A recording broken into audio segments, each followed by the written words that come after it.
Pagkakain, kakain lahat.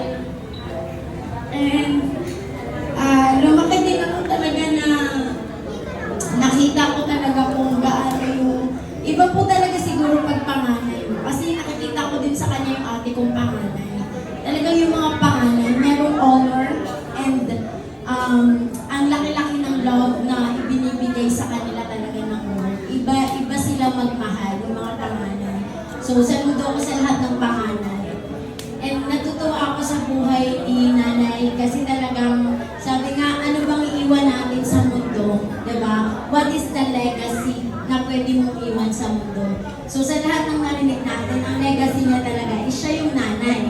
Pero, technically, hindi talaga naging nanay si nanay na talagang siya yung nagluwal ng baby. And isa yun sa naalala ko sa kanya kasi ako po, married ako for 8 years. And 8 years, hindi ako nagkakaanak.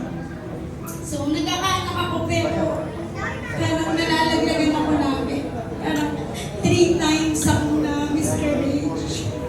And si nanay naaalala ko, every time na may ganun akong instance sa buhay ko, lagi niyang sinasabi sa akin na isa sa mga hindi ko makalimutan sinabi niya sa akin, hindi ka bibiguin ng Lord. Kumbaga, kasi nga, nakikita niya kami lahat ni Diyos, sabay-sabay kaming lumaki. Ako, nag-worship din ako. Tapos minsan diniyamo niya pa ako, mas mabait ka kay Joanna, kaya sigurado magkakaanak.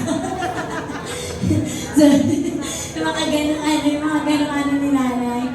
So ako nagpapasalamat ako sa Lord na meron kaming nanay sa JCLW. Siya talaga, kumbaga si Pastora Jane, siya yung mommy. Si Nanay Ellen, siya yung nanay. Kumbaga yun yung mga legacy nila na hindi na natin makukuha sa kanila. Kumbaga wala nang susunod na nanay sa JCLW. And nagpapasalamat din ako kay nanay kasi yung sa weakest part ng kapatid ko, nung nawala si Bambang, talagang nandun siya. Naalala ko pa sila ni tatay.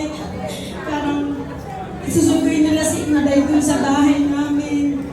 Parang ilalabas lang nila si Ray, imamakdo, tapos susunduin.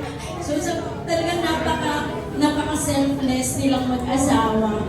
And kami mag-asawa din ni Mark, tinitignan din namin sila. Kasi sa mga natutunan namin mag-asawa, nag-couples fellowship po kasi kami.